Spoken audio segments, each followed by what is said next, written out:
It's checking in on how the Kenyan market fared for the day, and of course we saw a frenzy on Tuesday and Wednesday. Let's check in today. Slightly up still on the day, 0.9% to the good, 4,975 points. Just looking at some of the stocks which stood out, Equity Bank, the most heavily traded on the day. Strong demand coming through there from foreigners. KCB on the back foot today, down by 1.2%. On the currency front, just checking in on how the shilling has fared relative to the US dollar, which of course sitting at an 8-month high if you look at it versus a basket of global currencies, but versus the shilling 84.9 right now. And looking at the shilling holding on to those 6-month highs. Just let's delve into all of the drivers of the local market right now. Joining us on the line from Kenya, Samuel Gichohi, Business Development Manager at NIC Securities. Samuel, thanks for your time. Just run us through what took place on the markets today, because it seems that positive momentum is still in the markets despite what some are saying are hefty valuations. What we are seeing right now is foreign investors are still supporting most of the blue chips. We've seen KCB, Safaricom remaining steady on foreign support. That also includes BAT and East Africa breweries. And we have also seen very heavy local trading. There's been a lot of profit taking. So what we're seeing now is most of the stocks which had receded yesterday have started to see some level of support. And that is a sign that there is a level of the profit taking is beginning to subside and investors are beginning to come in. We have seen the increase in foreign investors going to about 56.3% by the mid-market update that we sent out earlier, and that means that the foreign investors are still looking to our market, and therefore as long as we are seeing both local and foreign support coming in, then we do expect that we could start seeing some support levels being hit and probably a return to the rally again. Let's talk about East African breweries, because it once again regains its pole position at the Nairobi Bourse as the biggest listed firm. And of course, it always has this tussle with Safaricom. There's been a lot of negative sentiment from various analysts, and I've spoken to Kenyan traders who say that the stock has been too expensive, but still holding on to that pole position once again. What are your thoughts on the stock price right now and valuations around East African? Well, I mean, as much as I do, I agree that some of the valuations are, quite hefty and might be beginning to look rather euphoric.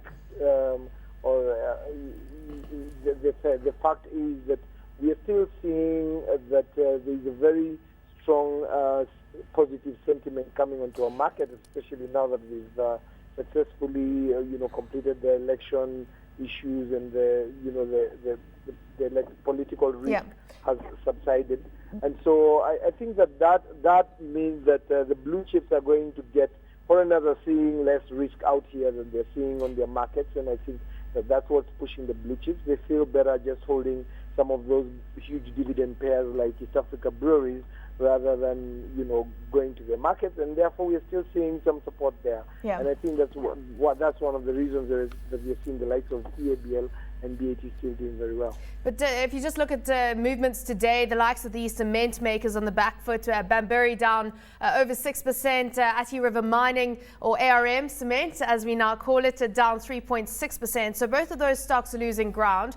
What are your thoughts on valuations specifically around those companies very much geared towards the infrastructure spend? We are speaking to Shelter Afrique. They've got a big drive to raise capital to fund construction. So are these two companies going to benefit, or they're a little bit too pricey?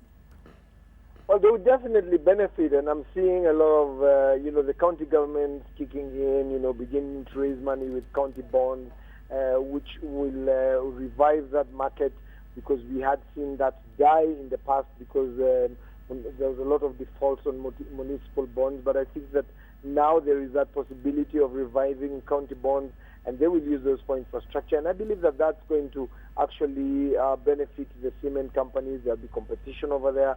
So I believe they will benefit. What I think right now we are seeing is a lot of profit taking.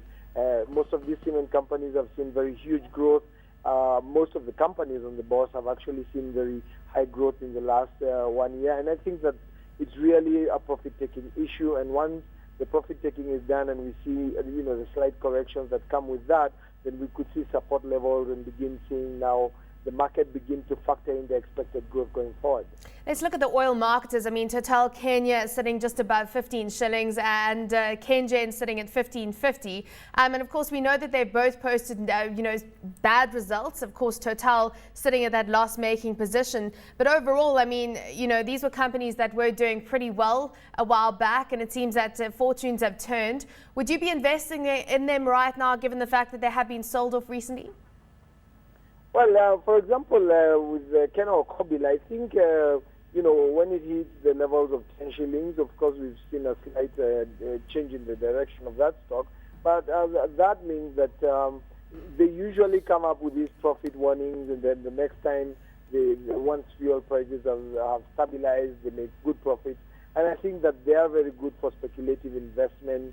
And so investors tend to get in when they feel that they've hit a low. And I think that between 9 and 10 shillings was a low, and that saw investors start coming in, which probably pushes the price up again. And I do think that seeing that our downstream sector, fuel distribution sector, is going to grow by, I think in Africa they are looking at 300% in the next 10 to 15 years. And I believe that going forward, these are investments to make and hold, and hope that as we go forward that this would reflect in gains in price. As for the energy sector, I mean, Kenyan to me is a long-term play, and I would be getting into that in the long term. Even if I saw corrections, I would be averaging down and waiting for it, because I do believe that going forward it's going to make some very good gains.